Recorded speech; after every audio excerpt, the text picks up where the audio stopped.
আজ সকালে পাড়ার জ্যোতিষী আমাকে ডেকে বলল, দিদি, তোমার ভবিষ্যৎ স্বামী তোমার খুবই কাছের মানুষ। আমি হেসে বললাম, কি বলেন, আমার তো স্বামী মারা গেছে অনেক আগে।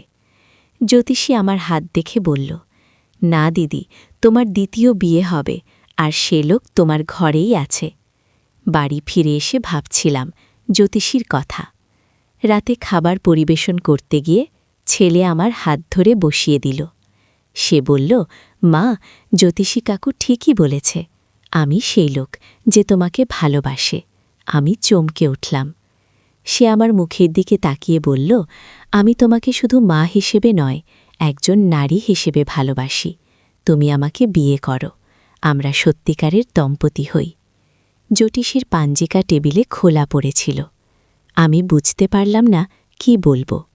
ছেলের চোখে সেই একই দৃষ্টি যা আমি তার বাবার চোখে দেখেছিলাম। হাতের রেখা কি সত্যি ভবিষ্যৎ লেখা থাকে? ছেলে আমার নীরবতাকে সম্মতি ভেবে আমার কপালে চুমু দিল। জ্যোতিষীর কথা কি সত্যি হতে পারে?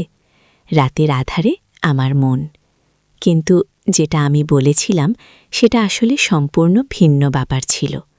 আমি আসলে একটা খুব বিচিত্র স্বপ্ন দেখেছিলাম। স্বপ্নে আমি দেখলাম আমাদের পুরনো বাড়িতে একটা গোপন কক্ষ আছে, যেখানে আমার দাদুর লুকানো সম্পদ রয়েছে।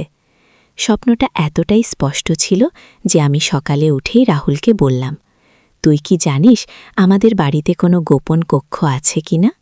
রাহুল আমার দিকে অবাক হয়ে তাকিয়ে বলল, মা, তুমি এমন কথা কেন বলছ? আমাদের বাড়িতে এমন কিছু থাকার কথা নয় তো। ও কিন্তু আমার মনে হচ্ছিল স্বপ্নটা সত্যি। আমি স্থির করলাম যে আজকেই পুরো বাড়ি খুঁজে দেখব। প্রথমে আমি আটিকে উঠলাম।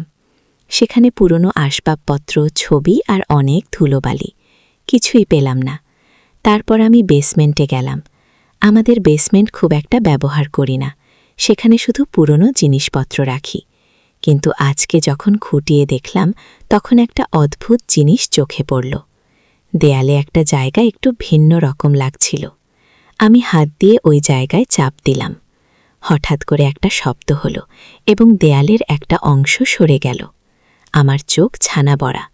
সত্যি একটা গোপন কক্ষ। আমি একটা টর্চ নিয়ে ভেতরে ঢুকলাম। কক্ষটা খুব ছোট, কিন্তু সেখানে একটা পুরনো কাঠের বাক্স রাখা ছিল। বাক্সটা খুলে দেখি সেখানে অনেক পুরনো কাগজপত্র, কিছু গহনা আর একটা ডায়েরি। ডায়েরিটা খুলে পড়া শুরু করলাম। এটা ছিল আমার দাদুর লেখা। সেখানে লেখা ছিল যে আমাদের পরিবারে একটা বিশেষ ক্ষমতা আছে। আমরা স্বপ্নের মাধ্যমে ভবিষ্যৎ দেখতে পারি। আমি প্রথমে বিশ্বাস করিনি, কিন্তু যখন আরও পড়লাম তখন জানতে পারলাম যে আমার দাদি, পরদাদি সবারই এই ক্ষমতা ছিল। তারা স্বপ্নে ভবিষ্যৎ দেখতে পেতেন এবং সেই অনুযায়ী পরিবারকে সাবধান করে দিতেন। ডায়েরিতে আরও লেখা ছিল যে এই ক্ষমতা প্রতিটি প্রজন্মের একজনের মধ্যে প্রকাশ পায়, আর সেই ব্যক্তির দায়িত্ব হল পরিবারকে আসন্ন বিপদ থেকে রক্ষা করা। আমি ভাবলাম এটা নিশ্চয়ই কোনো কুসংস্কার। কিন্তু তারপর দিন আমি আর একটা স্বপ্ন দেখলাম। স্বপ্নে দেখলাম পূজা স্কুল থেকে ফেরার সময় একটা দুর্ঘটনার শিকার হবে। আমি খুব ঘাবড়ে গেলাম। পরদিন সকালে পূজাকে স্কুলে পাঠানোর সময় বললাম, তুই আজ খুব সাবধানে যাবি, রাস্তায় একটু বেশি সতর্ক থাকবি। পূজা আমার দিকে অবাক হয়ে তাকিয়ে বলল, মা, তুমি এত চিন্তিত কেন? আমি বললাম, কিছু না মা, শুধু সাবধানে যাবে। ও সন্ধ্যায় পূজা বাড়ি ফিরে বলল, মা, আজ তো খুব আজব ব্যাপার হয়েছে। আমি স্কুল থেকে ফেরার সময় একটা গাড়ি খুব জোরে আসছিল, কিন্তু আমি তোমার কথা মনে রেখে সাবধানে রাস্তা পার হলাম। গাড়িটা আমার ঠিক পাশ দিয়ে চলে গেল। আমার গা শিউরে উঠল। মানে সত্যিই আমার স্বপ্ন সত্যি হয়েছে। আমি রাহুলকে সব কথা বললাম।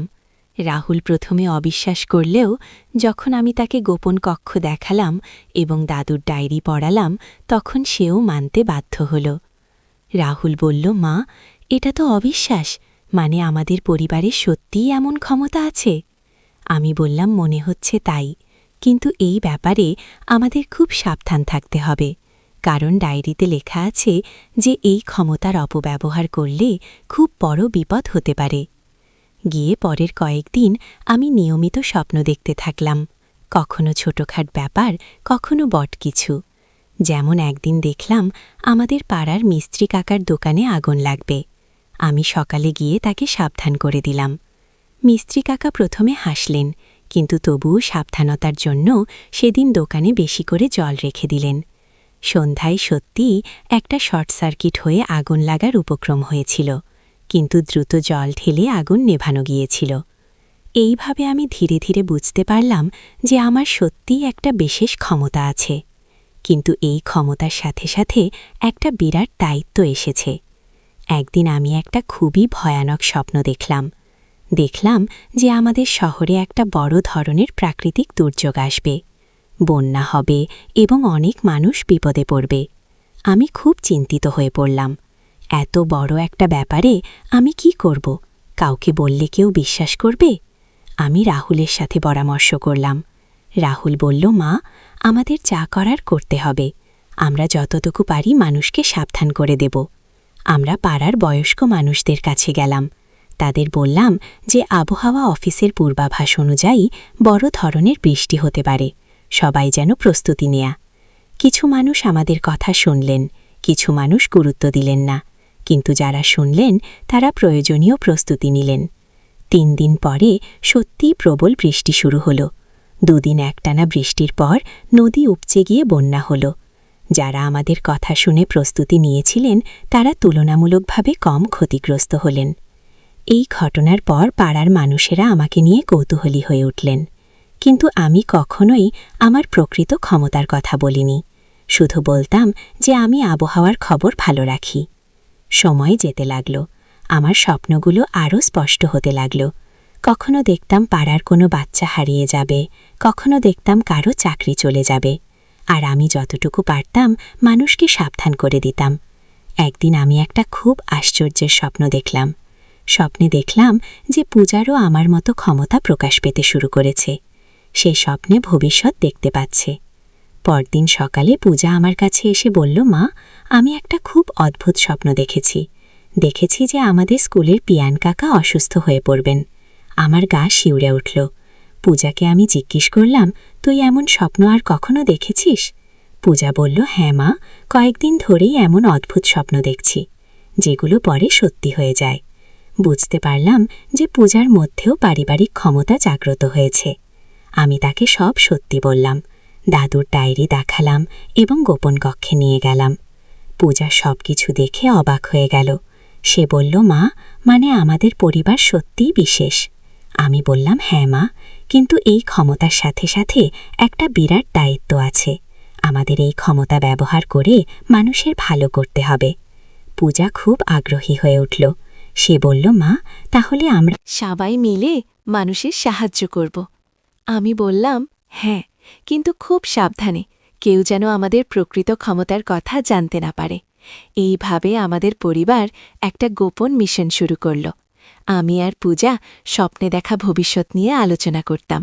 রাহুল আমাদের সাহায্য করত মানুষকে সাবধান করে দিতে। কিন্তু একদিন একটা বিরাট সমস্যা হল।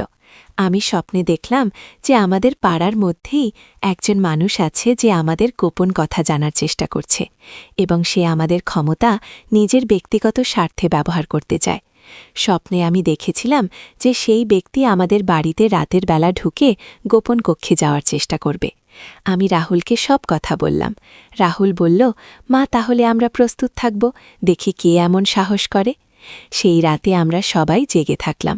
মাঝরাতের দিকে সত্যিই কেউ একজন আমাদের বাড়ির বেসমেন্টে ঢোকার চেষ্টা করল। আমরা ফ্ল্যাশলাইট জ্বালিয়ে দেখলাম সেই হলো আমাদের পাড়ারই সুধীর কাকা। সুধীর কাকা খুব অবাক হয়ে গেলেন আমাদের দেখে। তিনি বললেন, আরে, তোমরা এখানে কেন? আমি বললাম, কাকা, প্রশ্ন হলো আপনি এখানে কি করছেন? এটা তো আমাদের বাড়ি। সুধীর কাকা একটু ইতস্তত করে বললেন, আসলে আমি শুনেছি তোমাদের বাড়িতে কোনো গুপ্তধন আছে গিয়েও। আমি বুঝতে পারলাম যে সুধীর কাকা আমাদের গোপন কক্ষের কথা কোনোভাবে জেনে গেছেন। আমি বললাম, কাকা, এসব অবাস্তব কথা, আমাদের বাড়িতে কোনো গুপ্তধন নেই গো। সুধীর কাকা বললেন, তাহলে তুমি এত নিখুঁতভাবে ভবিষ্যৎ বল কিভাবে? পাড়ার সবাই বলাবলি করে যে তুমি যা বল তাই হয়। আমি বুঝতে পারলাম যে আমাদের সাবধান হতে হবে। মানুষ আমাদের নিয়ে সন্দিহান হয়ে উঠেছে। আমি সুধীর কাকাকে বললাম, কাকা, আমি কোনো ভবিষ্যৎ বলি না, শুধু আবহাওয়ার খবর রেখে মানুষকে সাবধান করি। কিন্তু সুধীর কাকা সহজে মানার মতো মানুষ ছিলেন না। তিনি বললেন, রূপালী, তুমি আমাকে বোকা ভাবো? আমি জানি তোমার কাছে কোনো বিশেষ ক্ষমতা আছে। আমি শুধু চাই তুমি আমাকেও সাহায্য করো গো। আমি বুঝতে পারলাম যে সুধীর কাকার সাথে সরাসরি কথা বলাই ভালো। আমি বললাম, কাকা, ধরুন আমার কাছে এমন কোনো ক্ষমতা আছে, কিন্তু এই ক্ষমতা শুধুমাত্র মানুষের ভালোর জন্য ব্যবহার করা যায়, কোনো ব্যক্তিগত স্বার্থে নয়। সুধীর কাকা বললেন, আমিও তো মানুষের ভালো চাই। তুমি যদি আমাকে বলো কখন আমার ব্যবসায় ভালো হবে, তাহলে আমি আরও বেশি মানুষের কর্মসংস্থান করতে পারব গো। এই কথা শুনে আমার মনে হলো সুধীর কাকার উদ্দেশ্য খারাপ নয়। আমি বললাম, কাকা, আপনি কয়েকদিন সময় দিন, আমি আপনার ব্যাপারে কিছু জানতে পারলে বলবো। সুধীর কাকা খুশি হয়ে চলে গেলেন, কিন্তু আমি চিন্তায় পড়ে গেলাম। আমি জানতাম যে আমাদের ক্ষমতার কথা ছড়িয়ে পড়লে বড় সমস্যা হবে। পরদিন আমি পূজা আর রাহুলকে নিয়ে বসেই সিদ্ধান্ত নিলাম যে আমরা আর এই এলাকায় থাকব না, আমাদের অন্য কোথাও চলে যেতে হবে। কিন্তু সেই রাতে আমি একটা ভয়ানক স্বপ্ন দেখলাম যে যদি আমরা এই এলাকা ছেড়ে চলে যাই তাহলে একটা বিরাট দুর্ঘটনা ঘটবে, যেটা আমরা ঠেকাতে পারব না। আমি বুঝতে পারলাম যে আমাদের এখানেই থেকে আমাদের দায়িত্ব পালন করতে হবে, কিন্তু আমাদের আরও সাবধান হতে হবে। আমি সুধীর কাকাকে ডেকে বললাম, কাকা, আমি আপনার ব্যাপারে একটা স্বপ্ন দেখেছি। আপনার ব্যবসা ভালো হবে, কিন্তু তার জন্য আপনাকে কিছু পরিবর্তন আনতে হবে গো। সুধীর কাকা খুব আগ্রহী হয়ে জিজ্ঞেস করলেন, কি পরিবর্তন? আমি বললাম, আপনি যে শ্রমিকদের কাজে রাখেন তাদের সাথে আরও ভালো ব্যবহার করুন, তাদের বেতন বাড়িয়ে দিন এবং কাজের পরিবেশ উন্নত করুন গো সুধীর কাকা। একটু ভাবলেন, তারপর বললেন, ঠিক আছে, আমি চেষ্টা করব। সুধীর কাকা সত্যি তার ব্যবসায় পরিবর্তন আনলেন। শ্রমিকদের সাথে ভালো ব্যবহার শুরু করলেন, বেতন বাড়িয়ে দিলেন, এবং মাত্র 2 মাসের মধ্যে তার ব্যবসা দ্বিগুণ হয়ে গেল। সুধীর কাকা খুব খুশি হয়ে আমার কাছে এসে বললেন, রূপালী, তোমার পরামর্শ মেনে চলার পর আমার ব্যবসা দারুণ ভালো হয়েছে, তুমি সত্যিই অসাধারণ। এরপর থেকে সুধীর কাকা আমাদের গোপনীয়তা রক্ষা করতে শুরু করলেন। তিনি অন্য কারো কাছে আমাদের ক্ষমতার কথা বলেননি, বরং আমাদের সাহায্য করতে শুরু করলেন। কিন্তু আমাদের আসল পরীক্ষা শুরু হল যখন পূজার ক্ষমতা আরও শক্তিশালী হয়ে উঠল।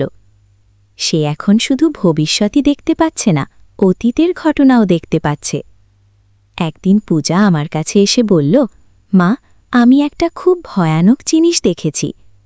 আমাদের পাড়ার হরিকাকার বাড়িতে একটা পুরনো খুনের রহস্য লুকিয়ে আছে গে। আমি চমকে উঠলাম, পূজাকে জিজ্ঞেস করলাম, তুই কি দেখেছিস? পূজা বলল, আমি দেখেছি যে 20 বছর আগে হরিকাকার বাবা কাউকে খুন করেছিলেন, আর সেই লাশ তারা বাড়ির পেছনের বাগানে পুঁতে রেখেছেন গে। আমার মাথা ঝিমঝিম করে উঠল। এমন একটা ভয়ানক কথা পূজা কিভাবে জানল? আমি পূজাকে বললাম, তুই নিশ্চিত? পূজা বলল, হ্যাঁ মা, আমি খুব স্পষ্ট দেখেছি। এমনকি সেই ব্যক্তির চেহারাও দেখেছি যাকে খুন করা হয়েছিল গে।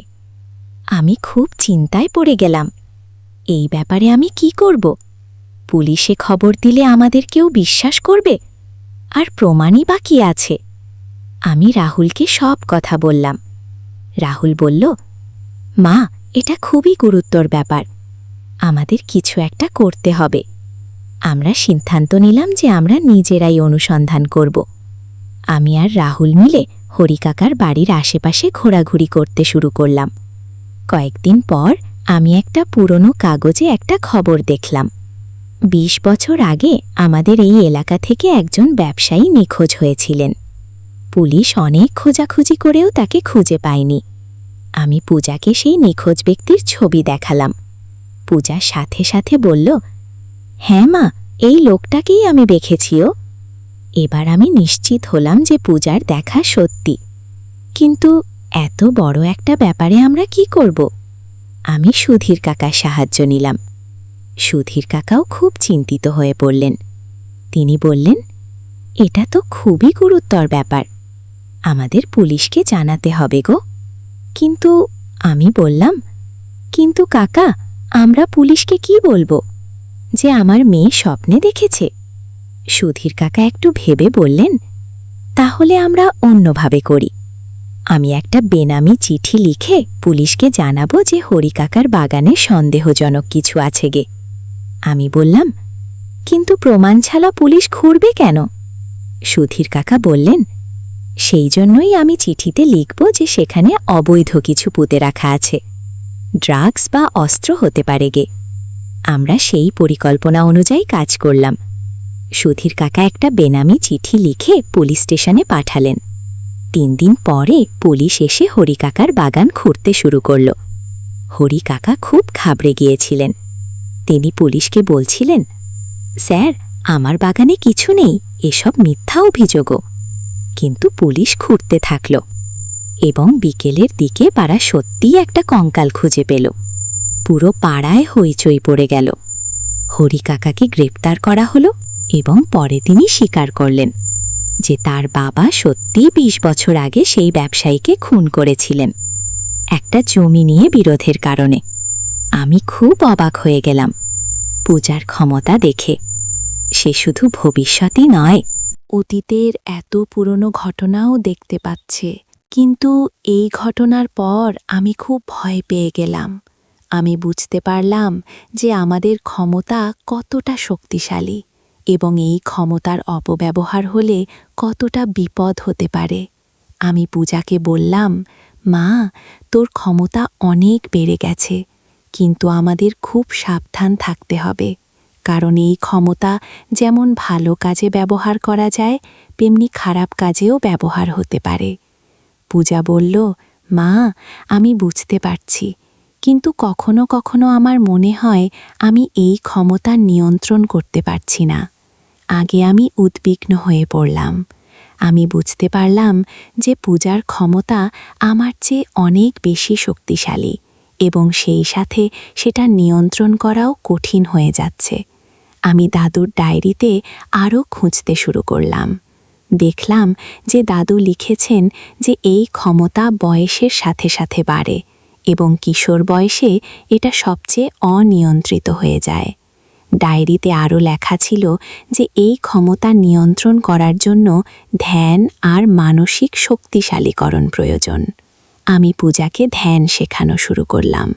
প্রতিদিন সকালে আমরা একসাথে বসে ধ্যান করতাম। কিন্তু একদিন একটা বিরাট ঘটনা ঘটল। পূজা স্কুল থেকে ফিরে কাঁদতে কাঁদতে এসে বলল, মা, আমি একটা ভয়ানক জিনিস দেখেছি। আমাদের স্কুলের প্রিন্সিপাল স্যার স্কুলের টাকা চুরি করেন গো। আমি চমকে উঠলাম, এমন একটা বড় অভিযোগ। আমি পূজাকে জিজ্ঞেস করলাম, তুই কি দেখেছিস? পূজা বলল, আমি দেখেছি প্রিন্সিপাল স্যার রাতের বেলা স্কুলে এসে অফিসের আলমারি থেকে টাকা নিয়ে যান।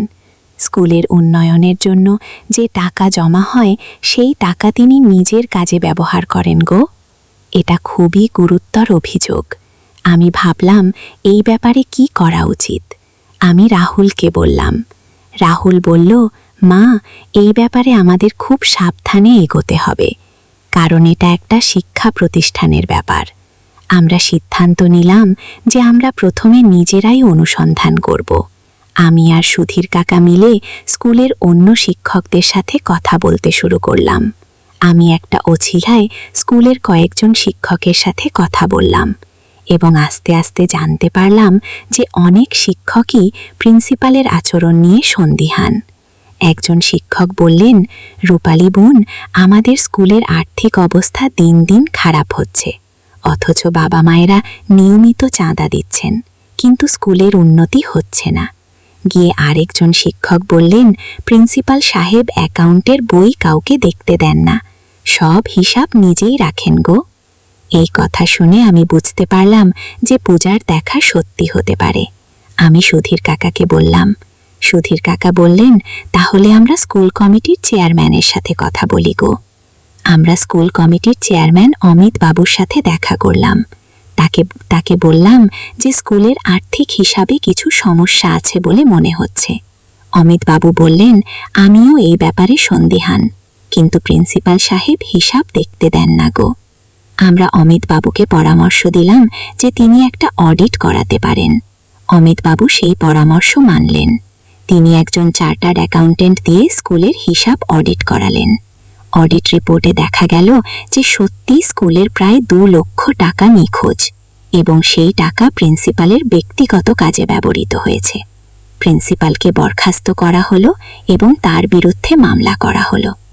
এই ঘটনার পর পূজার ক্ষমতার প্রতি আমার আরও বেশি আস্থা বাড়ল, কিন্তু একই সাথে আমি আরও বেশি চিন্তিত হয়ে পড়লাম, কারণ পূজা এখন অনেক জটিল এবং গুরুত্বপূর্ণ বিষয় দেখতে পাচ্ছে।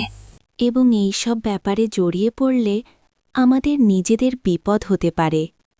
একদিন আমি দাদুর ডায়েরিতে একটা গুরুত্বপূর্ণ লেখা পেলাম। সেখানে লেখা ছিল যে এই ক্ষমতা ব্যবহার করার একটা সীমা আছে।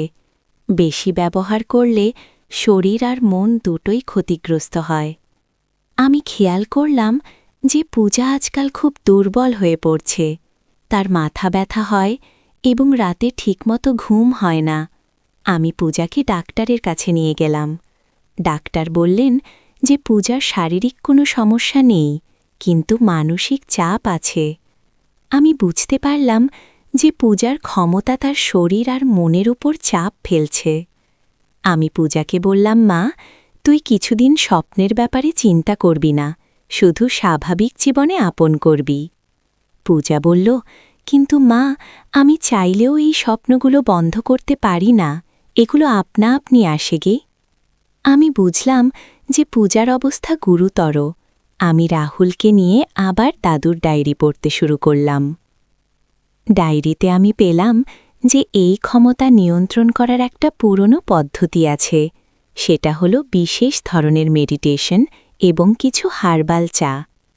ডায়েরিতে লেখা ছিল যে তুলসী পাতা, ব্রাহ্মী এবং শঙ্খপুষ্পের মিশ্রণে একটা চা তৈরি করে খেলে মানসিক চাপ কমে এবং ক্ষমতা নিয়ন্ত্রণে আনা যায়। আমি সেই হার্বাল চা তৈরি করে পূজাকে দিতে শুরু করলাম এবং একটা বিশেষ ধরনের শ্বাস-প্রশ্বাসের ব্যায়াম শেখালাম। কয়েক সপ্তাহের মধ্যে পূজার অবস্থার উন্নতি হল। তার মাথা ব্যথা কমে গেল এবং ঘুম ভালো হতে শুরু করল। কিন্তু এরই মধ্যে আরেকটা সমস্যা দেখা দিল। রাহুলের মধ্যেও পারিবারিক ক্ষমতার লক্ষণ প্রকাশ পেতে শুরু করল। একদিন রাহুল আমার কাছে এসে বলল, মা, আমার মনে হচ্ছে আমিও কিছু অদ্ভুত জিনিস অনুভব করতে পারি। আমি মানুষের মনের কথা বুঝতে পারি। আমি অবাক হয়ে জিজ্ঞেস করলাম, মানে? রাহুল বলল, যেমন আজ কলেজে আমার বন্ধু সুমিত বলেছিল যে সে খুব খুশি, কিন্তু আমার মনে হচ্ছিল সে আসলে খুব দুঃখিত। পরে জানতে পারলাম যে তার বাবা মা ডিভোর্স নিয়েছেন গো। আমি বুঝতে পারলাম যে রাহুলের মধ্যেও একটা বিশেষ ক্ষমতা জেগে উঠেছে। সে মানুষের মনের অবস্থা বুঝতে পারে। এখন আমাদের পরিবারের 3 জনের মধ্যেই আলাদা আলাদা ক্ষমতা রয়েছে। আমি ভবিষ্যৎ দেখি, পূজা অতীত আর ভবিষ্যৎ দুটোই দেখে, আর রাহুল মানুষের মনের কথা বুঝে। আমি বুঝতে পারলাম যে আমাদের পরিবার সত্যিই বিশেষ, কিন্তু এই বিশেষত্বের সাথে আসে বিরাট দায়িত্ব। আমরা 3 জন মিলে সিদ্ধান্ত নিলাম যে আমরা আমাদের ক্ষমতা শুধুমাত্র মানুষের কল্যাণে ব্যবহার করব, কিন্তু খুব সাবধানে, যাতে কেউ আমাদের প্রকৃত পরিচয় জানতে না পারে। আমরা একটা গোপন পদ্ধতি তৈরি করলাম। যখন কোনো গুরুত্বপূর্ণ ব্যাপার দেখতাম, তখন আমরা 3 জন মিলে সেটা নিয়ে আলোচনা করতাম এবং সবচেয়ে উপযুক্ত উপায়ে সাহায্য করার চেষ্টা করতাম। কিন্তু কিছুদিন পরে আমাদের সবচেয়ে বড় পরীক্ষা এলো। পূজা একদিন কাঁদতে কাঁদতে এসে বলল, মা, আমি একটা ভয়ানক জিনিস দেখেছি। আমাদের শহরে একটা বড় ধরনের সন্ত্রাসী হামলা হবে গো। আমার মাথায় যেন বাজ পড়ল। এমন একটা বড় ব্যাপার। আমি পূজাকে জিজ্ঞেস করলাম, তুই কি দেখেছিস? কখন হবে? পূজা বলল, আগামী শুক্রবার শহরের প্রধান বাজারে একটা বোমা ফাটবে। অনেক মানুষ মারা যাবে গো। আমি রাহুলকে ডেকে সব কথা বললাম। রাহুল বলল, মা, এটা তো খুবই গুরুতর ব্যাপার। আমাদের কি করা উচিত? আমি ভাবতে লাগলাম, এত বড় একটা ব্যাপারে আমরা কি করতে পারি? পুলিশকে বললে তারা কি বিশ্বাস করবে? আমি সুধীর কাকাকে সব কথা বললাম। সুধীর কাকাও খুব চিন্তিত হয়ে পড়লেন। সুধীর কাকা বললেন, রূপালী, এই ব্যাপারে আমাদের পুলিশকে জানাতেই হবে, কিন্তু কিভাবে জানাবো সেটা ভাবতে হবে। আমরা সিদ্ধান্ত নিলাম যে আমরা আবার বেনামি চিঠির সাহায্য নেব, কিন্তু এবার শুধু চিঠি দিয়ে কাজ হবে না, আমাদের আরও বিস্তারিত তথ্য দিতে হবে। পূজা বলল, মা, আমি দেখেছি যে বোমাটা একটা নীল রঙের ব্যাগে রাখা হবে এবং সেটা রাখা হবে বাজারের মধ্যেটার সেই বরঘড়ির নিচে। রাহুল বলল, আর আমি অনুভব করতে পারছি যে যারা এটা করবে তারাই শহরেরই মানুষ নয়, তারা বাইরে থেকে এসেছে। আমি বুঝতে পারলাম যে আমাদের কাছে যথেষ্ট বিস্তারিত তথ্য আছে, কিন্তু এই তথ্যগুলো পুলিশকে দিলে তারা জিজ্ঞেস করবে আমরা কিভাবে এসব জানলাম। আমি একটা পরিকল্পনা করলাম। আমি একটা বেনামি চিঠি লিখব, যেখানে বলবো যে আমি একজন গোয়েন্দা সূত্র এবং আমার কাছে এই হামলার খবর এসেছে, কিন্তু আমি আমার পরিচয় গোপন রাখতে চাই। সুধীর কাকা চিঠিটা লিখে পুলিশ স্টেশনে পাঠালেন। আমরা বলেছিলাম যে শুক্রবার সকাল ৯টার দিকে বাজারের মধ্যেকার ঘড়ির নিচে একটা নীল ব্যাগে বোমা রাখা হবে। পুলিশ প্রথমে চিঠিটাকে গুরুত্ব দেয়নি, কিন্তু যখন আমরা দ্বিতীয়বার আরও বিস্তারিত তথ্য পাঠালাম তখন তারা সতর্ক হয়ে উঠল। শুক্রবার সকালে পুলিশ বাজার এলাকায় বিশেষ নিরাপত্তা ব্যবস্থা নিল। তারা বোমা নিষ্ক্রিয়করণ দল এবং স্নিফার কুকুর নিয়ে এলো। আমরা ৩ জন দূর থেকে দেখছিলাম। ঠিক ৯:৩০টার দিকে পুলিশ ঘড়ির নিচে একটা নীল ব্যাগ পেল। ব্যাগটা খুলে দেখল যে সত্যিই একটা বোমা রয়েছে। পুলিশ দ্রুত বোমাটা নিষ্ক্রিয় করল এবং এলাকা খালি করিয়ে দিল। একটা বিরাট বিপর্যয় এড়ানো গেল। পরে পুলিশ অনুসন্ধান করে ৩ জন সন্ত্রাসীকে ধরে ফেলল। তারা সত্যিই অন্য শহর থেকে এসেছিল। এই ঘটনার পর আমি বুঝতে পারলাম যে আমাদের ক্ষমতা কতটা গুরুত্বপূর্ণ। আমরা শত শত মানুষের জীবন বাঁচিয়েছি।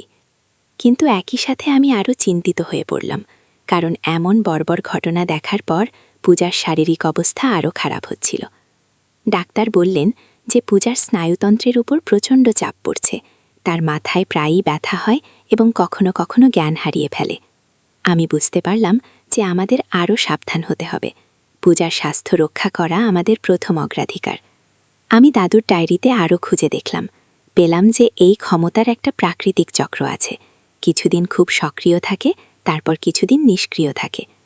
ডায়েরিতে লেখা ছিল যে পূর্ণিমা এবং অমাবস্যার সময় এই ক্ষমতা সবচেয়ে বেশি সক্রিয় থাকে, আর সেই সময়গুলোতে বিশ্রাম নেওয়া জরুরি। আমি পূজাকে বললাম যে সে পূর্ণিমা আর অমাবস্যার দিন ধ্যান করবে এবং কোনো স্বপ্ন নিয়ে চিন্তা করবে না। এই পদ্ধতি অনুসরণ করার পর পূজার অবস্থার কিছুটা উন্নতি হল।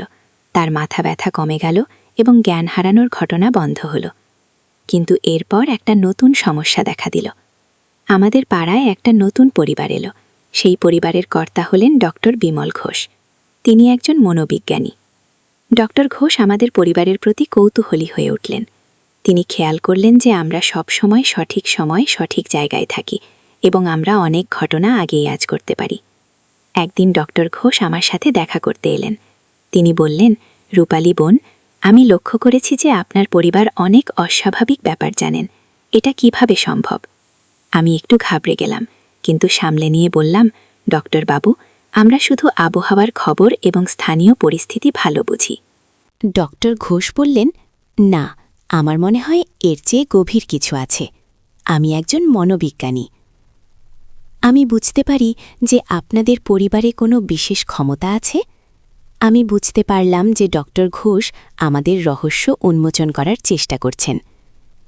এটা আমাদের জন্য বিপজ্জনক হতে পারে। আমি রাহুল আর পূজাকে সাবধান করে দিলাম। আমি বললাম, তোরা দুজন ডক্টর ঘোষের সামনে খুব স্বাভাবিক আচরণ করবি, কোনো অস্বাভাবিক কথা বলবি না আগে। কিন্তু ডক্টর ঘোষ ছাড়ার পাত্র ছিলেন না। তিনি আমাদের পরিবারের সদস্যদের আলাদা আলাদা করে পর্যবেক্ষণ করতে শুরু করলেন। একদিন তিনি পূজার সাথে কথা বলতে গিয়ে তাকে কয়েকটা মানসিক পরীক্ষা করলেন এবং বুঝতে পারলেন যে পূজার মধ্যে অস্বাভাবিক মানসিক ক্ষমতা রয়েছে। ডক্টর ঘোষ আমার কাছে এসে বললেন, রূপালী বোন, আপনার মেয়ের মধ্যে অতি প্রাকৃত ক্ষমতার লক্ষণ রয়েছে। তার সাইকিক অ্যাবিলিটি আছে। আমি অস্বীকার করার চেষ্টা করলাম, কিন্তু ডক্টর ঘোষ বললেন, আপনি লুকানোর চেষ্টা করবেন না। আমি এই বিষয়ে গবেষণা করি। আমি আপনাদের সাহায্য করতে পারি। আমি দ্বিধায় পড়ে গেলাম। একদিকে ডক্টর ঘোষ আমাদের সাহায্য করার কথা বলছেন, অন্যদিকে আমি জানি না তার প্রকৃত উদ্দেশ্য কি। আমি রাহুলের পরামর্শ নিলাম। রাহুল বলল, মা, আমার মনে হচ্ছে ডক্টর ঘোষের উদ্দেশ্য খারাপ নয়। তিনি সত্যিই আমাদের সাহায্য করতে চান। রাহুল যেহেতু মানুষের মনের কথা বুঝতে পারে, তাই আমি তার পরামর্শ মানলাম। আমি ডক্টর ঘোষকে আমাদের সব কথা বললাম, দাদুর ডায়েরি দেখালাম এবং গোপন কক্ষেও নিয়ে গেলাম। ডক্টর ঘোষ সবকিছু দেখে অবাক হয়ে গেলেন। তিনি বললেন, এটা অবিশ্বাস্য।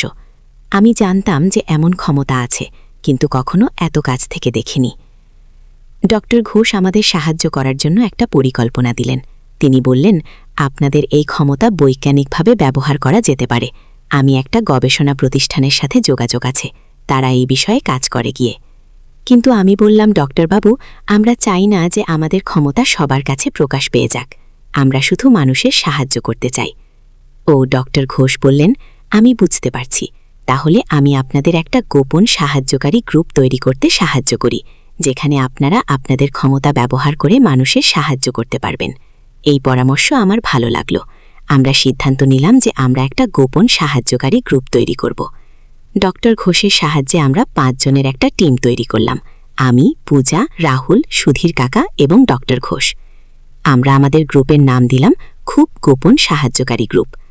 আমাদের গ্রুপের কাজ হলো আমাদের বিশেষ ক্ষমতা ব্যবহার করে মানুষের সাহায্য করা, কিন্তু এমনভাবে যাতে কেউ বুঝতে না পারে যে আমাদের কোনো অতিপ্রাকৃত ক্ষমতা আছে। আমরা একটা পদ্ধতি তৈরি করলাম। যখন কোনো বড় বিপদের কথা জানতে পারতাম, তখন আমরা ডক্টর ঘোষের মাধ্যমে সংশ্লিষ্ট কর্তৃপক্ষকে জানাতাম। ডক্টর ঘোষ তার পেশাগত পরিচয় ব্যবহার করে কথা বলতেন। এইভাবে আমরা অনেক বিপদ এড়িয়ে দিতে পেরেছিলাম।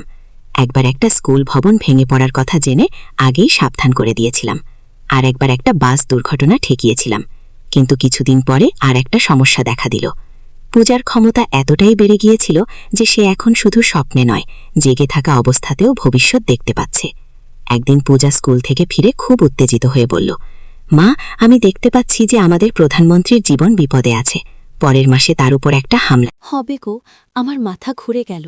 এত বড় একটা ব্যাপার। আমি ডক্টর ঘোষকে সব কথা বললাম। ডক্টর ঘোষও খুব চিন্তিত হয়ে পড়লেন।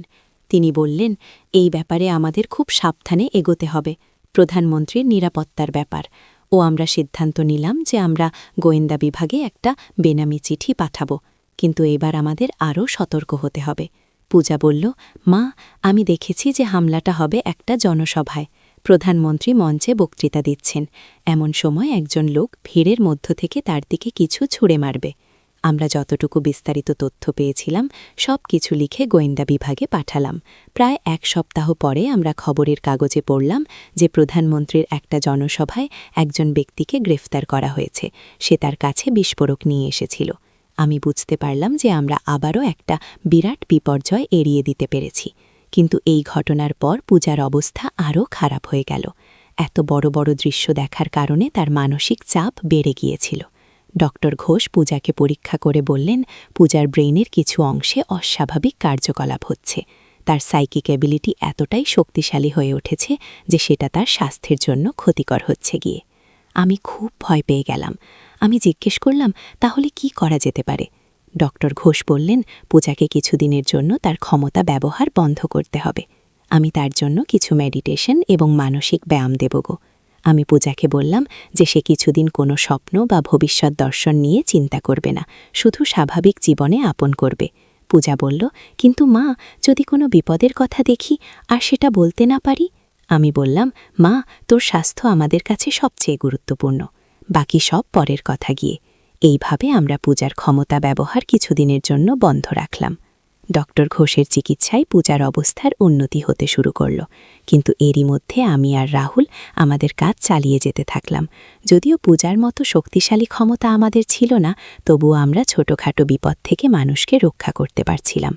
একদিন রাহুল আমার কাছে এসে বলল, মা, আমি আমাদের পাড়ার কামাল কাকার মনে একটা খারাপ পরিকল্পনা অনুভব করতে পারছি। তিনি কিছু একটা খারাপ করার চিন্তা করছেন। আমি চিন্তিত হয়ে পড়লাম। কামাল কাকা আমাদের পাড়ারই একজন সম্মানিত মানুষ। তিনি কি খারাপ করতে পারেন? আমি রাহুলকে বললাম যে সে কামাল কাকার আচরণ লক্ষ্য রাখে। কিছুদিন পরে রাহুল জানালো যে কামাল কাকা তার স্ত্রীর সাথে খুব খারাপ ব্যবহার করেন। এমনকি তিনি তাকে শারীরিক নির্যাতনও করেন। আমি বুঝতে পারলাম যে এটা একটা পারিবারিক হিংসার ঘটনা। আমাদের কিছু করতে হবে। আমি কামাল কাকার স্ত্রী রিনা বুদির সাথে কথা বললাম। তিনি প্রথমে কিছু বলতে চাইলেন না, কিন্তু পরে স্বীকার করলেন যে কামাল কাকা সত্যিই তাকে নির্যাতন করেন। আমি রিনা বুদিকে সাহস দিয়ে বললাম যে তিনি পুলিশে রিপোর্ট করুন এবং আমি তাকে সব ধরনের সাহায্য করার আশ্বাস দিলাম। রিনা বুদি আমার উৎসাহে পুলিশে রিপোর্ট করলেন। কামাল কাকাকে গ্রেফতার করা হলো এবং রিনা বুদি নিরাপদ হলেন। এইভাবে আমাদের ছোট্ট দল ক্রমাগত মানুষের সাহায্য করে যাচ্ছিল। কখনো বড় বিপদ, কখনো ছোট সমস্যা, কিন্তু সবসময় আমরা চেষ্টা করতাম মানুষের পাশে দাঁড়াতে। কিছু মাস পরে পূজার স্বাস্থ্যের উন্নতি হলো। ডক্টর ঘোষ বললেন যে এখন সে আবার তার ক্ষমতা ব্যবহার করতে পারবে, কিন্তু সীমিত পরিমাণে। পূজা বলল, মা, আমি এখন আগের মতো স্পষ্ট দেখতে পাচ্ছি না, কিন্তু কিছু কিছু গুরুত্বপূর্ণ ব্যাপার এখনও দেখতে পারি। আমি বললাম, সেটাই যথেষ্ট মা, তোর স্বাস্থ্যের চেয়ে বট কিছু নেই গো। এইভাবে আমাদের জীবন চলতে লাগল। আমরা আমাদের বিশেষ ক্ষমতা ব্যবহার করে মানুষের সাহায্য করতাম, কিন্তু খুব সাবধানে, যাতে কেউ আমাদের আসল পরিচয় জানতে না পারে। সময় যেতে লাগল। রাহুল কলেজ শেষ করে একটা ভালো চাকরি পেল। পূজা উচ্চ মাধ্যমিক পাশ করে বিশ্ববিদ্যালয়ে ভর্তি হল। কিন্তু আমাদের বিশেষ কাজ চলতে থাকল। আমরা এখন আরও পরিণত এবং অভিজ্ঞ হয়ে উঠেছি। আমাদের ভুল হওয়ার সম্ভাবনা কমে গেছে। একদিন আমি একটা খুব আশ্চর্যের স্বপ্ন দেখলাম যে আমাদের শহরে আরও কয়েকটি পরিবার রয়েছে যাদের আমাদের মতো বিশেষ ক্ষমতা আছে। আমি ডক্টর ঘোষকে এই কথা বললাম। ডক্টর ঘোষ বললেন, হ্যাঁ, এটা সম্ভব। আমার গবেষণায় দেখেছি যে এমন ক্ষমতা সম্পন্ন মানুষ বিভিন্ন জায়গায় আছেন গো। আমি জিজ্ঞেস করলাম, তাহলে আমরা কি তাদের খুঁজে বের করতে পারি? ডক্টর ঘোষ বললেন, চেষ্টা করা যেতে পারে, কিন্তু এটা খুব ঝুঁকিপূর্ণ, কারণ সবাই আমাদের মতো সৎ নাও হতে পারে গো। আমি বুঝতে পারলাম যে এই ব্যাপারে আমাদের খুব সাবধান হতে হবে। কয়েক মাস ধরে আমরা অনুসন্ধান করলাম এবং সত্যিই আরও 3টি পরিবার খুঁজে পেলাম যাদের অতিপ্রাকৃত ক্ষমতা রয়েছে। একটি পরিবারে একজন মহিলা ছিলেন, যে নদীর ধারে, সেই প্রথম অধ্যায়। শুরুতে পদ্মা নদীর ধারে একটা ছোট্ট গ্রাম ছিল, নাম তার রূপসী গ্রাম। গ্রামের নাম শুনলেই মনে হতো কত সুন্দর হবে, আর সত্যি গ্রামটা ছিল অপূর্ব সুন্দর। সবুজ ধানক্ষেত, নারিকেল আর সুপারি গাছের সারি, আর নদীর শীতল হাওয়া, সব মিলিয়ে এক স্বর্গের মতো জায়গা। এই গ্রামেই থাকত একটা ছেলে, নাম তার আলম। বয়স তখন 17 কি 18 হবে। ফর্সা রং, লম্বা চুল আর চোখে একটা স্বপ্ন, বড় হয়ে সে লেখক হবে। প্রতিদিন সন্ধ্যায় নদীর ধারে বসে সে লিখত তার ডায়েরিতে, কখনো কবিতা, কখনো গল্প, কখনো শুধু মনের কথা। আলমের বাবা মুক্তার সাহেব ছিলেন গ্রামের স্কুলের প্রধান শিক্ষক। মা রহিমা বেগম ছিলেন একজন নরম মনের মহিলা, যিনি সবসময় সবার জন্য রান্না করতেন। তাদের ছোট্ট টিনের চালের বাড়িটা ছিল গ্রামের মাঝখানে। আলমের একটা ছোট বোন ছিল, সামিয়া। বয়স তার 10 বছর। চঞ্চল, দুষ্টু, কিন্তু খুব মিষ্টি। সে সবসময় ভাইয়ের পিছন পিছন ঘুরত। ভাইয়া, আমাকে নিয়ে চলো না, এই ছিল তার প্রিয় সংলাপ। দ্বিতীয় অধ্যায়, নতুন প্রতিবেশী। একদিন গ্রামে নতুন একটা পরিবার এলো। তারা ঢাকা থেকে এসেছিল। বাবা একজন সরকারি চাকরিজীবী, বদলি হয়ে এই উপজেলায় এসেছেন। তাদের সাথে ছিল একটা মেয়ে, নাম তার তানিয়া। তানিয়া ছিল আলমের সমবয়সী, লম্বা চুল, বড় চোখ, আর মুখে সবসময় একটা হাসি। সে ছিল খুবই বড়ু, বই পড়তে তার খুব ভালো লাগত। প্রথম দিন যখন সে গ্রামের স্কুলে ভর্তি হলো, তখন সবাই অবাক হয়ে তাকে দেখছিল। শহরের মেয়ে, কিন্তু কোনো অহংকার নেই।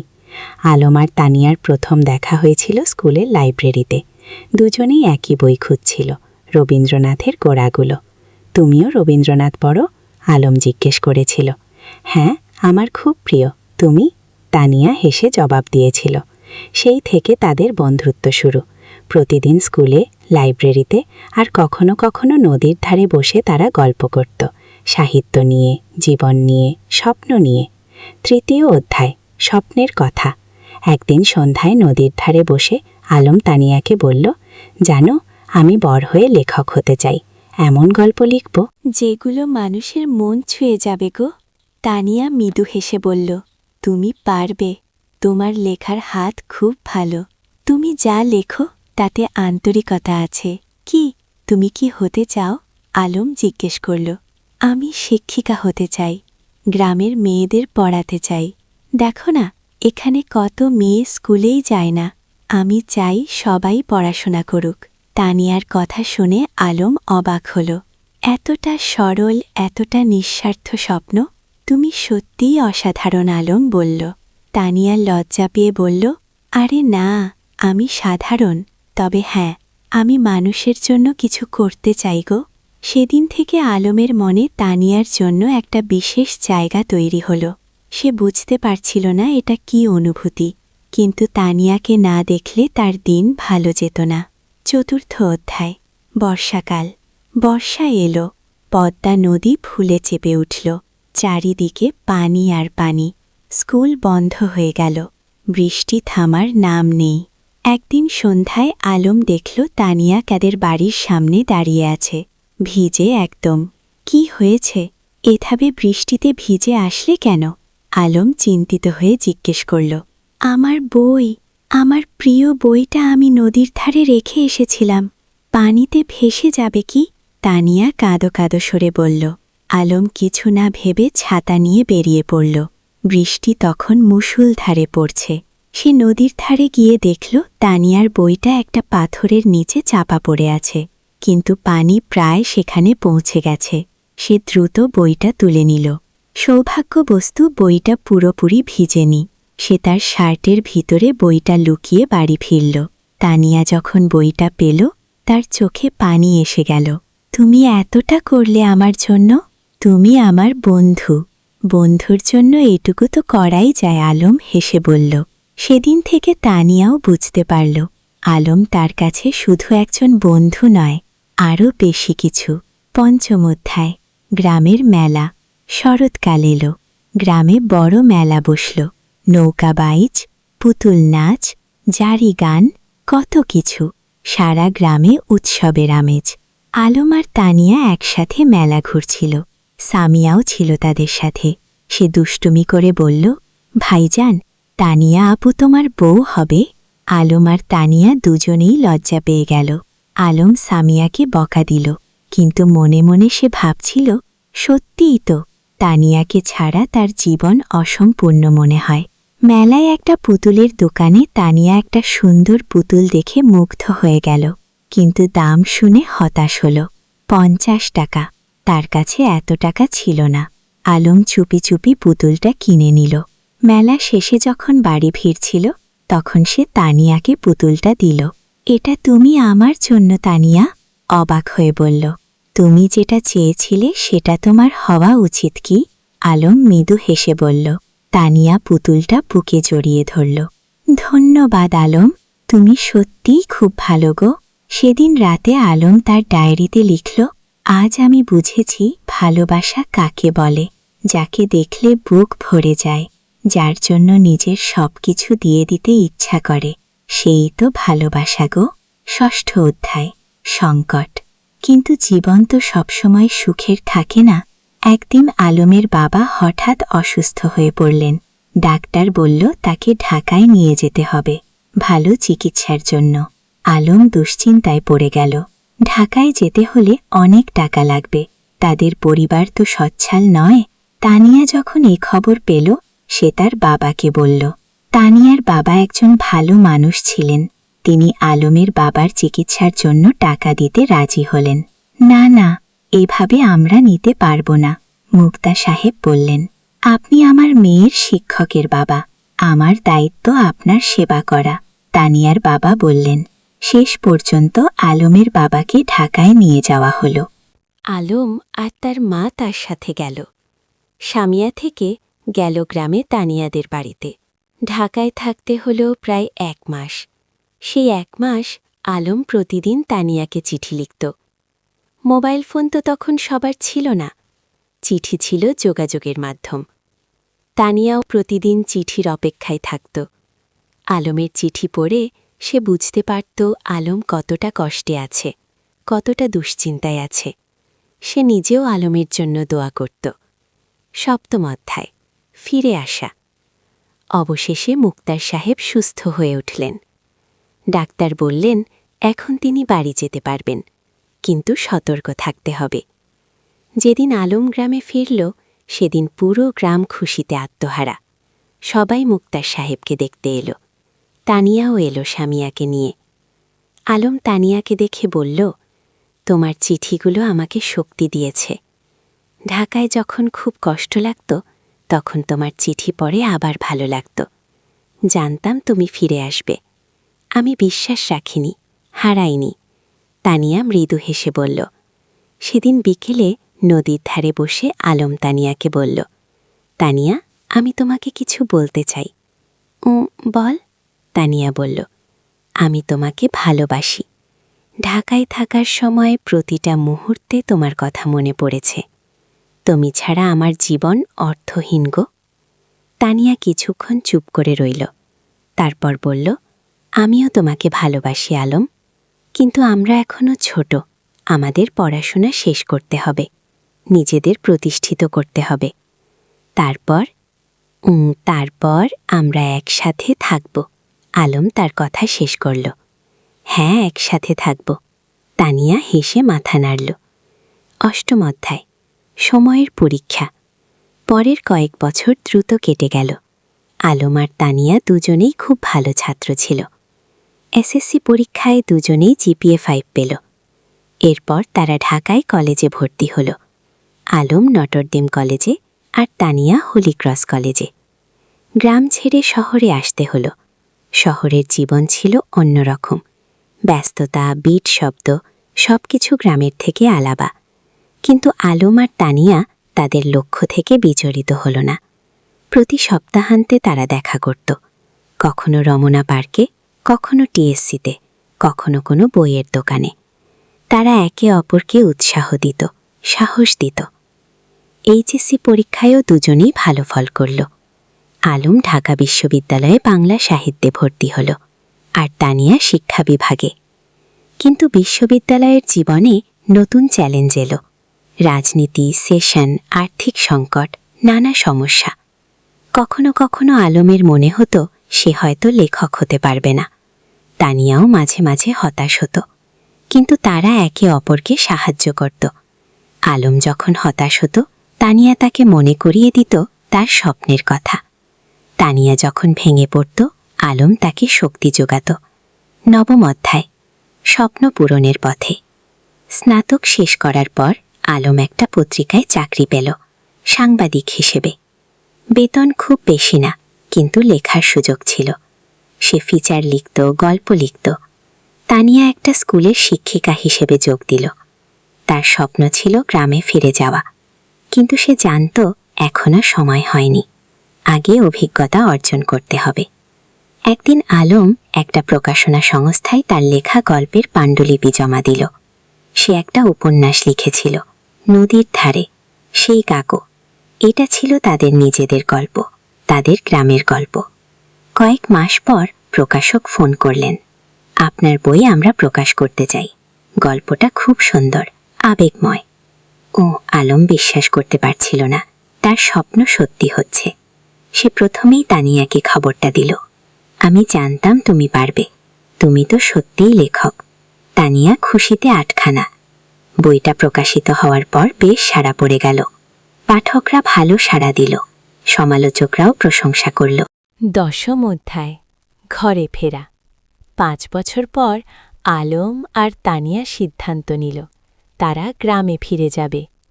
ঢাকায় তারা যা অর্জন করতে চেয়েছিল তা করেছে। এখন সময় এসেছে নিজেদের শিখতে ফিরে যাওয়ার। তারা বিয়ে করল। সাদামাটা অনুষ্ঠান, কিন্তু পূর্ণ আন্তরিকতায়। পুরো গ্রাম এসেছিল তাদের বিয়েতে। তোমরা আমাদের গর্ব, মুক্তার সাহেব আবেগে বললেন। বিয়ের পর তারা গ্রামেই থেকে গেল। আলম লেখালেখি চালিয়ে গেল। সে গ্রামের গল্প লিখত, সাধারণ মানুষের গল্প। তার বই পর সফল হতে লাগল। তানিয়া গ্রামে একটা স্কুল খুলল, বিনামূল্যে গরিব মেয়েদের পড়াতে লাগল। সে তার স্বপ্ন পূরণ করছিল। একাদশ অধ্যায়, নতুন প্রজন্ম। 3 বছর পর তাদের একটা মেয়ে হল। নাম রাখো রূপা, ছোট্ট ফুটফুটে, ঠিক চেমতানিয়ার মতো। রূপা বড় হতে লাগল গ্রামের মুক্ত পরিবেশে। নদীর ধারে খেলা, মাঠে দৌড়ানো, গাছে চড়া সবকিছু। আলম তাকে গল্প শোনাত, তানিয়া তাকে পড়াত। একদিন রূপা জিজ্ঞেস করল, বাবা, তুমি আর মা কিভাবে পরিচিত হলে? আলম হেসে বলল, সেটা একটা লম্বা গল্প মা, একদিন তোমাকে পুরো গল্প শোনাব। গো শোনাও না, রূপা জেদ করল। আলম তানিয়ার দিকে তাকাল। তানিয়া হেসে মাথা নাড়ল। ঠিক আছে, শোনো তাহলে। অনেক বছর আগে এই নদীর ধারে দুটো ছেলেমেয়ে পরিচিত হয়েছিল। দাদা অধ্যায়, পূর্ণতা। বছর কেটে গেল। আলমের বই এখন দেশ জুড়ে জনপ্রিয়। সে একজন প্রতিষ্ঠিত লেখক, কিন্তু খ্যাতি তাকে বদলায়নি। সে এখনও সেই সরল বিনয়ী আলম। তানিয়ার স্কুল এখন বড় হয়েছে, শত শত মেয়ে সেখানে পড়ছে। অনেকে এখন কলেজে, বিশ্ববিদ্যালয়। তানিয়া তাদের সবার কাছে একজন আদর্শ। একদিন সন্ধ্যায় নদীর ধারে বসে আলম তানিয়াকে বলল, তুমি জানো, এই জায়গাটাই আমার সবচেয়ে প্রিয়। এখানেই আমরা প্রথম একসাথে বসেছিলাম, স্বপ্নের কথা বলেছিলাম। আর এখন সেই স্বপ্ন পূরণ হয়েছে। তানিয়া বলল, শুধু পূরণই না, আরও বেশি কিছু পেয়েছি। তোমাকে পেয়েছি, রূপাকে পেয়েছি, এই সুন্দর জীবনটা পেয়েছি। রূপা তখন দৌড়ে এসে তাদের কোলে বসল। বাবা, আমি বড় হয়ে তোমার মতো লেখক হব। আলম হেসে মেয়ের মাথায় হাত বুলিয়ে দিল। তুমি যা হতে চাও তাই হবে মা, আমরা তোমার পাশে আছি। সূর্য তখন অস্ত যাচ্ছে। নদীর ওপারে লাল কমলা আকাশ, নদীর শীতল বাতাস, আর পরিবারের উষ্ণতা। এর চেয়ে সুন্দর আর কি হতে পারে? চতুর্দশ অধ্যায়, গ্রামের উন্নয়ন। আলম আর তানিয়া শুধু নিজেদের নিয়ে ব্যস্ত ছিল না, তারা পুরো গ্রামের উন্নয়ন নিয়ে ভাবত। আলম তার লেখালেখি থেকে যা আয় করত তার একটা অংশ গ্রামের উন্নয়নে ব্যয় করত। তারা গ্রামে একটা লাইব্রেরি খুলল। হাজার হাজার বই নিয়ে গ্রামের যে কেউ এসে বই পড়তে পারত। ছোট ছেলেমেয়েরা বিকেলে এসে বই পড়ত, গল্প শুনত। জ্ঞানী শক্তি আলম সব সময় বলতো, আমরা যদি আমাদের নতুন প্রজন্মকে শিক্ষিত করতে পারি তাহলে গ্রাম এমনিতেই উন্নত হবে। তানিয়া তার স্কুলে শুধু পড়াশোনাই শেখাতো না, জীবন দক্ষতাও শেখাতো।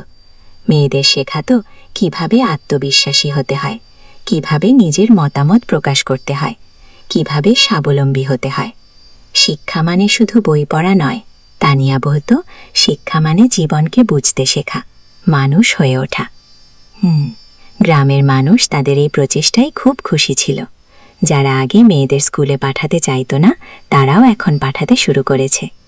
একদিন গ্রামের প্রবীণ হাজী সাহেব আলমকে বললেন, বাবা, তোমরা আমাদের গ্রামের জন্য যা করছো সেটা আল্লাহ কবুল করুন। তোমরা না থাকলে আমাদের গ্রাম এখনো অন্ধকারেই থাকত।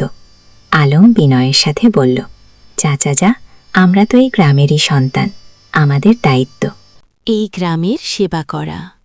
চতুর্দশ অধ্যায়, বাধা আর সংগ্রাম। কিন্তু জীবন তো সবসময় মসৃণ পথে চলে না। একদিন গ্রামে একটা বড় সমস্যা দেখা দিল। পদ্মা নদীর ভাঙন শুরু হল। প্রতিদিন নদী গ্রামের জমি গিলে খাচ্ছে। অনেক পরিবার তাদের বাড়িঘর হারাচ্ছে। ফসলের জমি নদীতে তলিয়ে যাচ্ছে। মানুষ আতঙ্কিত। আলম আর তানিয়া বসে থাকল না।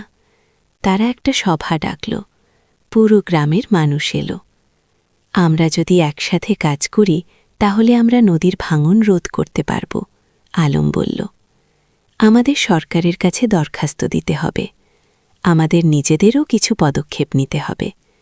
তারা একটা কমিটি গঠন করল। জেলা প্রশাসকের কাছে দরখাস্ত দিল। সংবাদপত্রে লিখল, আলম তার লেখনীর মাধ্যমে এই সমস্যা তুলে ধরো সারা দেশে। কয়েক মাসের সংগ্রামের পর সরকার নড়েচেটে বসল। নদীর তীরে বাঁধ নির্মাণের কাজ শুরু হল। ধীরে ধীরে ভাঙন থামল। গ্রামের মানুষ স্বস্তির নিঃশ্বাস ফেলল। তোমরা আমাদের গ্রামকে বাঁচিয়েছ, একজন বৃদ্ধ আলমকে আশীর্বাদ করলেন। আমরা সবাই মিলে বাঁচিয়েছি, আলম বলল। এটা সবার প্রচেষ্টার ফল।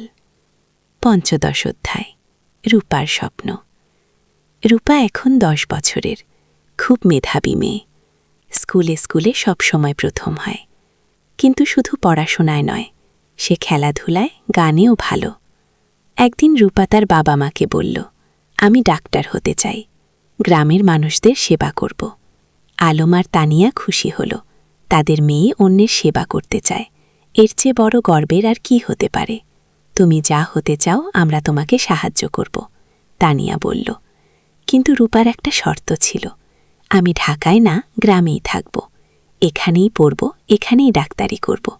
আলম হেসে বলল, কেন মা, ঢাকায় তো ভালো সুযোগ পাবে। বাবা, তুমি আর মা যেমন গ্রামে ফিরে এসেছ, আমিও তাই চাই। গ্রামের মানুষদের সবচেয়ে বেশি সাহায্যের দরকার। এই কথা শুনে আলমের চোখে পানি এসে গেল। তার মেয়ে তার আদর্শকে ধারণ করছে। রূপা খুব পরিশ্রমী ছিল, প্রতিদিন ভোরে উঠে পড়াশোনা করত। মায়ের স্কুলে ছোটদের পড়াতে সাহায্য করত, বাবার লেখার কাজেও হাত লাগাত। রূপা, তুমি এত কাজ করো, ক্লান্ত হয়ে যাও না? তানিয়া একদিন জিজ্ঞেস করল। না মা, আমি যখন মানুষের উপকার করি তখন আমার ভালো লাগে, ক্লান্তি লাগে না, রূপা হেসে জবাব দিল। ষোড়শ অধ্যায়, পুরস্কার। আলিমের লেখালেখি এখন দেশের সীমা পেরিয়ে গেছে। তার বই অনুবাদ হয়েছে বিভিন্ন ভাষায়, বিদেশেও পাঠক তৈরি হয়েছে। একদিন একটা খবর এলো, আলম জাতীয় সাহিত্য পুরস্কার পেতে যাচ্ছে। এটা দেশের সর্বোচ্চ সাহিত্য পুরস্কার। পুরো গ্রাম আনন্দে উদ্বেলিত। আমাদের আলম জাতীয় পুরস্কার পাবে। সবাই গর্ব করে বলতে লাগল। পুরস্কার দেওয়ার অনুষ্ঠান হল ঢাকায়। প্রধানমন্ত্রী নিজে পুরস্কার তুলে দিলেন আলমের হাতে। আপনার লেখা আমাদের গ্রাম বাংলার প্রকৃত চিত্র তুলে ধরে, প্রধানমন্ত্রী বললেন। আপনি দেশের গর্ব। আলম বিনয়ের সাথে পুরস্কার নিয়ে তার মনে পড়ল সেই দিনগুলোর কথা, যখন সে নদীর ধারে বসে স্বপ্ন দেখত লেখক হওয়ার। পুরস্কার পাওয়ার পর আলম একটা বক্তৃতা দিল। এই পুরস্কার শুধু আমার একার নয়, এটা আমার স্ত্রী তানিয়ার, আমার মেয়ে রূপার, আমার গ্রামের সব মানুষের। তারা আমাকে অনুপ্রাণিত করেছে, সাহস দিয়েছে। তানিয়ার চোখে খুশির অশ্রু। তার স্বামী এত বড় সম্মান পেল, কিন্তু তবুও সে নিজের কৃতিত্ব সবার সাথে ভাগ করে নিচ্ছে। সপ্তদশ অধ্যায়, তানিয়া স্বীকৃতি। আলেমের পুরস্কার পাওয়ার 1 বছর পর তানিয়াও একটা সম্মান পেল। সরকার তাকে কুশেরা শিক্ষক পুরস্কার দিল। তার স্কুল থেকে যে মেয়েরা বের হয়ে গেছে তারা এখন বিভিন্ন ক্ষেত্রে প্রতিষ্ঠিত। কেউ ডাক্তার, কেউ ইঞ্জিনিয়ার, কেউ শিক্ষক, কেউ উদ্যোক্তা। পুরস্কার নেওয়ার সময় তানিয়া বলল, আমি শুধু বীজ বপন করেছি, এই মেয়েরাই আমার আসল পুরস্কার। তারা নিজেদের প্রতিষ্ঠিত করেছে, সমাজে অবদান রাখছে। গিয়ে তার স্কুলের একজন প্রাক্তন ছাত্রী, যে এখন একজন সফল ব্যবসায়ী, মঞ্চে উঠে এসে বলল, ম্যাডাম না থাকলে আমি আজ এখানে থাকতাম না। তিনি আমাকে শুধু পড়াশোনায় শেখাননি, আত্মবিশ্বাস শিখিয়েছেন। রূপা তখন মঞ্চের নিচে বসে মায়ের দিকে তাকিয়েছিল গর্বিত চোখে। আমার মা সত্যিই সেরা, সে মনে মনে বলল। অষ্টাদশ অধ্যায়, সময়ের প্রবাহ। আরও কয়েক বছর কেটে গেল। রূপা এখন 8ম শ্রেণীতে, খুব ভালো ছাত্রী। তার স্বপ্ন ডাক্তার হওয়ার, সেই স্বপ্ন এখনও অটুট। আলম এখনও লিখে যাচ্ছে। তার নতুন একটা উপন্যাস বের হল, যোচনা রাতের স্বপ্ন। ও বেশ জনপ্রিয় হল। তানিয়ার স্কুল এখন অনেক বড়, 300 জন ছাত্রী, 10 জন শিক্ষক, একটা পূর্ণাঙ্গ শিক্ষা প্রতিষ্ঠান। গ্রামটাও অনেক বদলে গেছে। এখন পাকা রাস্তা, বিদ্যুৎ, স্বাস্থ্যকেন্দ্র সব কিছু আছে। কিন্তু গ্রামের আত্মা, সেই সারল, সেই ভালোবাসা, সেটা আছে অক্ষুণ্ণ। একদিন সন্ধ্যায় পুরো পরিবার নদীর ধারে বসেছিল। আলম, তানিয়া, রূপা আর সামিয়া। সামিয়া এখন বিবাহিত, তার একটা ছেলে আছে। ভাইয়া, মনে আছে যখন আমি ছোট ছিলাম তুমি আর ভাইয়া এখানে বসে গল্প করতে? সামিয়া হেসে বলল, মনে আছে। আলম হেসে বলল, সেই সময়গুলো কত সুন্দর ছিল। এখনকার সময়ও কম সুন্দর নয়, তানিয়া বলল। আমরা একসাথে আছি, সুস্থ আছি, খুশি আছি, এর চেয়ে বড় সৌভাগ্য আর কি? রূপা বলল, বাবা, তোমার আর মায়ের মতো আমিও একজন ভালো মানুষকে জীবনসঙ্গী হিসেবে পেতে চাই। ও আলম মেয়ের মাথায় হাত রেখে বলল, তুমি পাবে মা, তবে তার আগে তোমার স্বপ্ন পূরণ করো, ডাক্তার হও, তারপর জীবনসঙ্গী খুঁজবে। গো 19 অধ্যায়, নতুন চ্যালেঞ্জ। রূপা এসএসসি পরীক্ষা দিল, ফলাফল বেরোল জিপিএ 5। পুরো গ্রাম খুশি, আলম আর তানিয়া গর্বিত।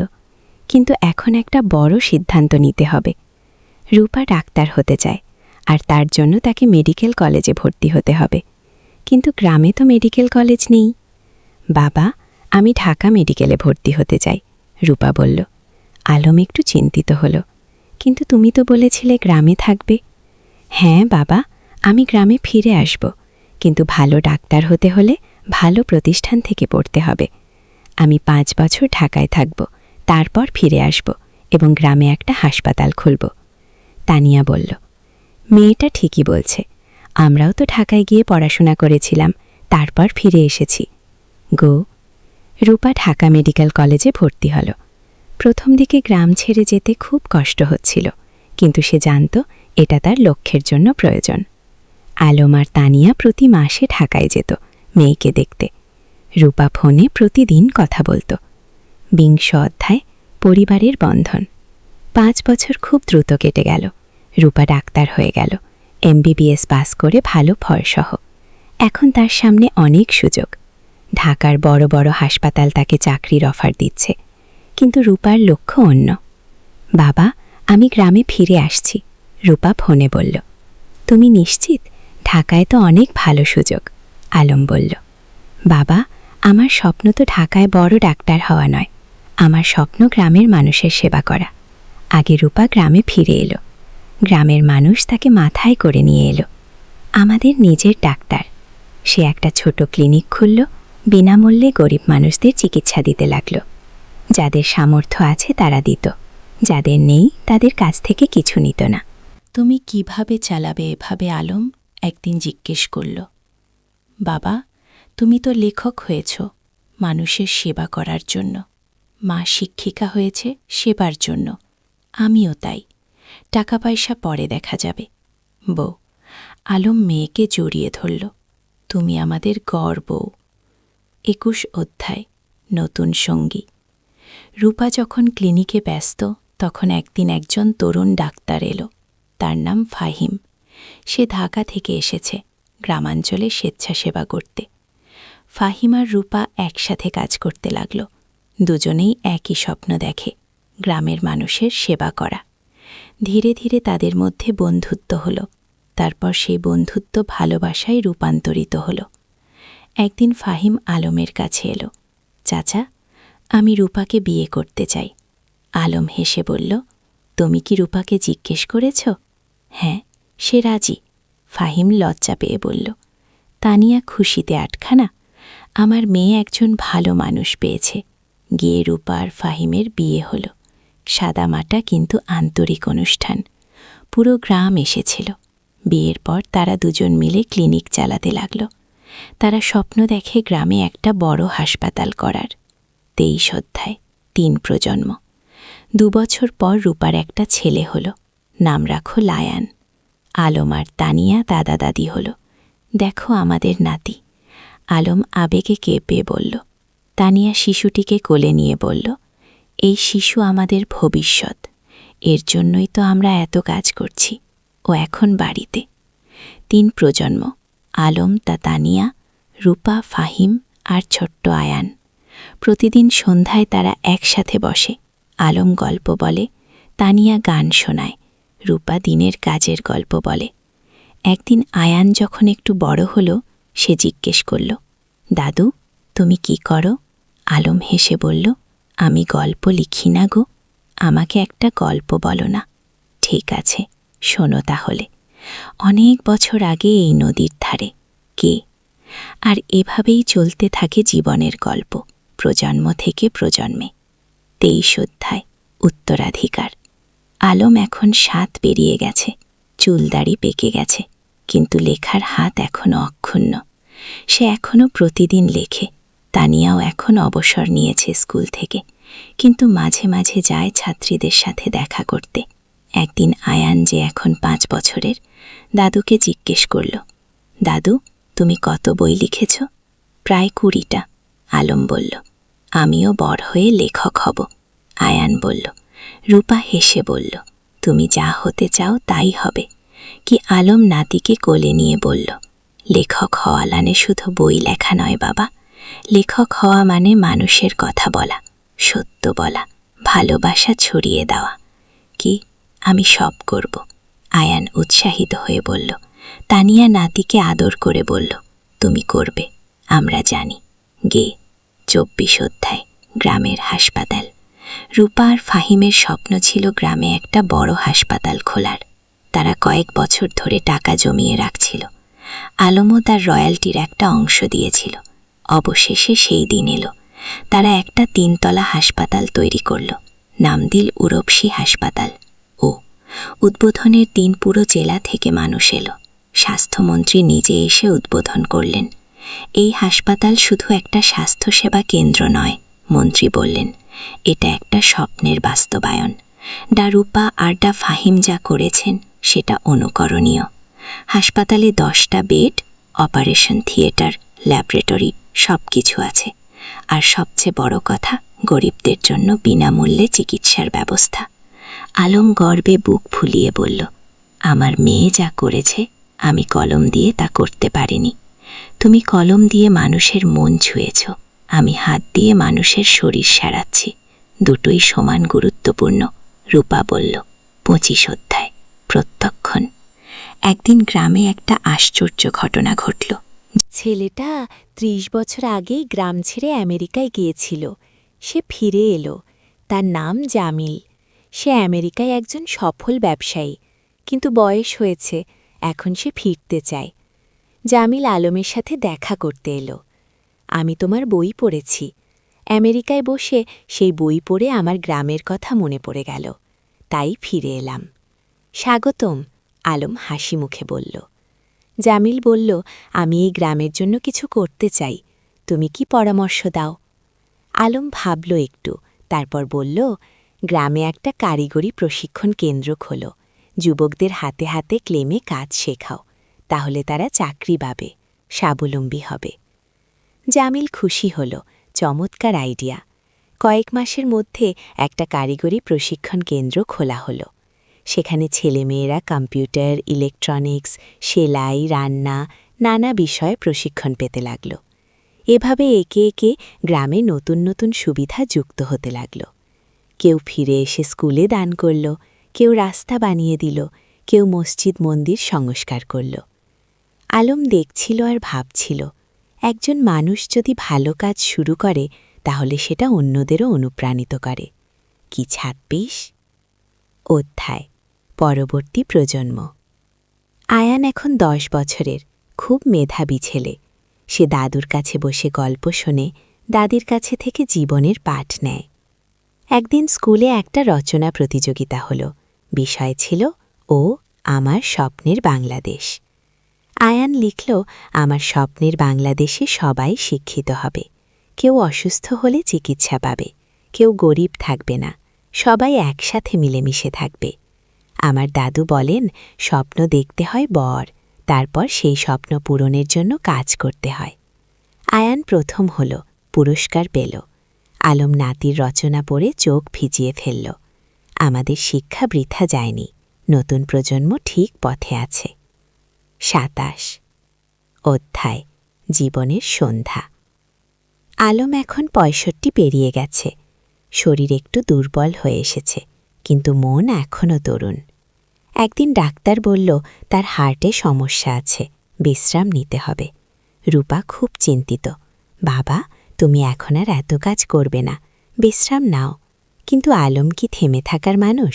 সে এখনও লেখে, মানুষের সাথে দেখা করে, গ্রামের উন্নয়নের কাজে যুক্ত থাকে।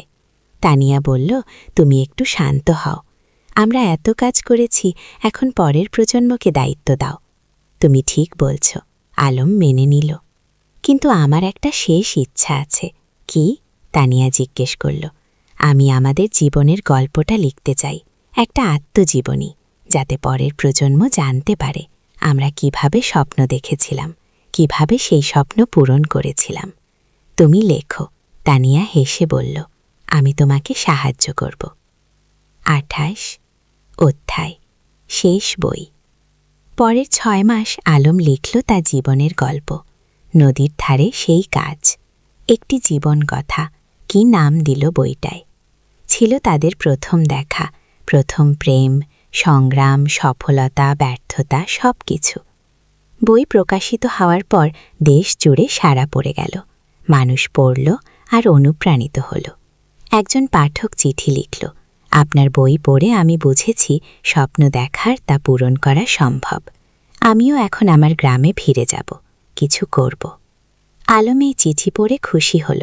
দেখো তানিয়া, আমাদের জীবন বৃথা যায়নি, আমরা মানুষকে অনুপ্রাণিত করতে পেরেছি। 29 অধ্যায়, বিদায়। এক শীতের সকালে আলম ঘুম থেকে উঠল না। তার হার্ট অ্যাটাক হয়েছে। রূপা যতই চেষ্টা করল কিছু করতে পারল না। আলম চলে গেল। পুরো গ্রাম শোকে মোহমান। আমাদের আলম চলে গেল, সবাই কাঁদল। তানিয়া কান্নায় ভেঙে পড়ল। তুমি আমাকে একা ফেলে চলে গেলে? রূপা মাকে সান্ত্বনা দিল। মা, বাবা চলে যায়নি, তার লেখায় সে বেঁচে আছে, তার কাজে সে বেঁচে আছে, আমাদের মধ্যে সে বেঁচে আছে। গিয়ে আলমের জানাজায় হাজার হাজার মানুষ এলো। তাকে সমাহিত করা হলো গ্রামের কবরস্থানে, নদীর পাশে, যেখানে সে জীবনের অনেকটা সময় কাটিয়েছে। 30 অধ্যায়, উত্তরাধিকার, শেষ অধ্যায়। আলমের মৃত্যুর পর তানিয়া ভেঙে পড়েনি, সে আরও শক্ত হয়েছে। আলম চলে গেছে, কিন্তু তার স্বপ্ন চলে যায়নি। আমাকে সেই স্বপ্ন বাঁচিয়ে রাখতে হবে গো। সে গ্রামের লাইব্রেরিটাকে কি আলম স্মৃতি লাইব্রেরিটা নাম দিল। সেখানে আলমের সব বই রাখা হল। রূপা হাসপাতালে আরও বেশি মনোযোগী হল। বাবা চাইতেন আমি মানুষের সেবা করি, আমি তাই করব। ফাহিম তার পাশে থেকে সাহায্য করল। আয়ান, যে এখন 15 বছরের, দাদুর মতো লিখতে শুরু করল। সে গল্প লেখে, কবিতা লেখে। একদিন আয়ান তানিয়াকে তার লেখা একটা গল্প দেখাল। গল্পের নাম দাদুর স্বপ্ন। তানিয়া পড়ল, চোখে পানি এলো। তোমার দাদু বেঁচে আছে তোমার মধ্যে। কি বছরের পর বছর কেটে গেল, গ্রামটা আরও উন্নত হল। কিন্তু আলমকে কেউ ভুল না। প্রতি বছর তার জন্মদিনে গ্রামে একটা সাহিত্য উৎসব হয়। তরুণ লেখকরা আসে, তাদের লেখা পড়ে। তানিয়া এখন 80 পেরিয়ে গেছে, কিন্তু এখনও প্রতিদিন স্কুলে যায়, ছাত্রীদের দেখে আসে। একদিন এক তরুণী তানিয়াকে জিজ্ঞেস করল, ম্যাডাম, আপনার আর আলম স্যারের গল্পটা কি সত্যি? তানিয়া হেসে বলল, হ্যাঁ, প্রতিটা শব্দ সত্যি। আমরা স্বপ্ন দেখেছিলাম, আর সেই স্বপ্ন পূরণ করেছিলাম গো। আমিও কি পারব? তরুণী জিজ্ঞেস করল। অবশ্যই পারবে, তানিয়া দিহ তার সাথে বলল। শুধু স্বপ্ন দেখো, তারপর সেই স্বপ্ন পূরণের জন্য কাজ করো, আর কখনো হাল ছেড়ো না। আগে সেদিন সন্ধ্যায় নদীর ধারে বসে তানিয়া আকাশের দিকে তাকাল। আলম, তুমি কি দেখছ? আমরা যা শুরু করেছিলাম তা এখনো চলছে। তোমার স্বপ্ন বেঁচে আছে। নদীর জল কুলকুল করে বয়ে যাচ্ছে। বাতাসে যেন আলমের কণ্ঠস্বর ভেসে এলো। আমি জানতাম তুমি পারবে। আমরা একসাথে এই স্বপ্ন দেখেছিলাম, তুমি তা বাঁচিয়ে রেখেছ। ধন্যবাদ তানিয়া গো। তানিয়া হাসল, চোখে পানি কিন্তু মুখে হাসি। ধন্যবাদ তোমাকে আলম, তুমি আমার জীবনকে অর্থবহ করেছিলে। সমাপ্তি। এই ছিল আলম আর তানিয়ার গল্প। দুটো সাধারণ মানুষ যারা অসাধারণ স্বপ্ন দেখেছিল, আর সেই স্বপ্ন শুধু নিজেদের জন্যই ছিল না, ছিল সবার। আজও রূপসী গ্রামে যদি যাও, দেখবে আলম স্মৃতি লাইব্রেরি, তানিয়া বালিকা বিদ্যালয়, রূপসী হাসপাতাল, সব কিছু দাঁড়িয়ে আছে। এগুলো শুধু ভবন নয়, এগুলো স্বপ্নের বাস্তবায়ন। আর নদীর ধারে, যেখানে একদিন দুটো তরুণ তরুণী বসে স্বপ্ন দেখেছিল, সেখানে এখন একটা ফলক লাগানো আছে। তাতে লেখা, যেখানে স্বপ্ন শুরু হয়েছিল। আলম ও তানিয়া, দুই স্বপ্নদ্রষ্টা, দুই সেবক, যারা প্রমাণ করেছেন স্বপ্ন দেখলে এবং কাজ করলে সব কিছুই সম্ভব। শিক্ষা, জীবনের স্বপ্ন দেখো বড়, তারপর সেই স্বপ্ন পূরণের জন্য নিরলসভাবে কাজ করো। নিজের জন্য নয়, সবার জন্য কিছু করার চেষ্টা করো, তাহলেই জীবন সার্থক হবে।